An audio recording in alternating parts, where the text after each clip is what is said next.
എല്ലാവർക്കും നമസ്കാരമുണ്ട്. ഞാനിന്ന് നമ്മുടെ തുടരും സിനിമയിലെ ലാലേട്ടന്റെ ഓപ്പോസിറ്റ് നെഗറ്റീവ് കഥാപാത്രം അവതരിപ്പിച്ച ജോർജ് എന്ന് പറയുന്ന ആ ഒരു ക്യാരക്ടറെ ഡബ് ചെയ്തിരിക്കുന്ന മനോജ് ഏട്ടനാണ് എന്ന് വിശ്വസിക്കുന്നു. എന്തായാലും ലാലേട്ടന്റെ ഒരു തിരിച്ചുവരവ് അതിശയപ്പെടുത്തുന്നതാണ്. എന്തായാലും എല്ലാവിധ ആശംസകളും നേരുകയാണ് ലാലേട്ട.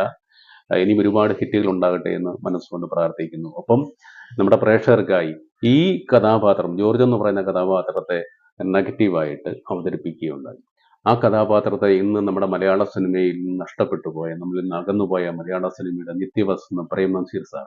അദ്ദേഹം ഉണ്ടായിരുന്നുവെങ്കിൽ അദ്ദേഹം ആ ജോർജ് എന്ന് പറയുന്ന കഥാപാത്രത്തെ അവതരിപ്പിച്ചാൽ അദ്ദേഹം ഈ ഡയലോഗ് പറഞ്ഞാൽ എങ്ങനെയിരിക്കും എന്നൊരു ശ്രമമാണ്.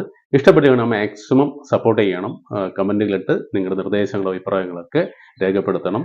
മാക്സിമം ഷെയർ ചെയ്യുക. അതോടൊപ്പം തന്നെ പുതിയ ആൾക്കാർ കാണുവാണെങ്കിൽ ദയവ് ചെയ്ത് സബ്സ്ക്രൈബ് ചെയ്യുക. അപ്പം നമുക്ക് പോകാം.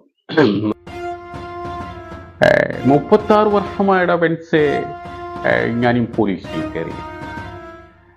ഇതിനിടയിൽ പുറത്തറിയുന്നതും അറിയാത്തതുമായ പല ചരിത്രങ്ങളും ഞാൻ ചെയ്തിട്ടുണ്ട്.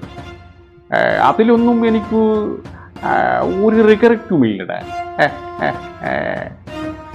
2 ദിവസം കഴിയുമ്പോൾ ഡിപ്പാർട്ട്മെൻറ്റിൽ നിന്ന് ഞാൻ റിട്ടയർഡായി DYSP മെഡലുമായി ഇറങ്ങുമ്പോൾ ഈ ജോർജ് സാറൊന്നും ജോർജ് സാർ തന്നെയാണ്. നീ ആരെയാണ് ഈ പേടിപ്പിക്കുന്നത്? എന്നെയോ? നിന്നെ കാണാൻ ജോർജ് സാർ ഇവിടെ വന്നിട്ടുണ്ടെങ്കിൽ നിന്റെ മുമ്പിൽ ഇങ്ങനെ ജോർജ് സാർ നിൽക്കുന്നുണ്ടെങ്കിൽ നീ ജോർജ് സാറിനെ ഇനിയും കുറെ അറിയാനുണ്ട്. ഓർമ്മയിരിക്കട്ടെ.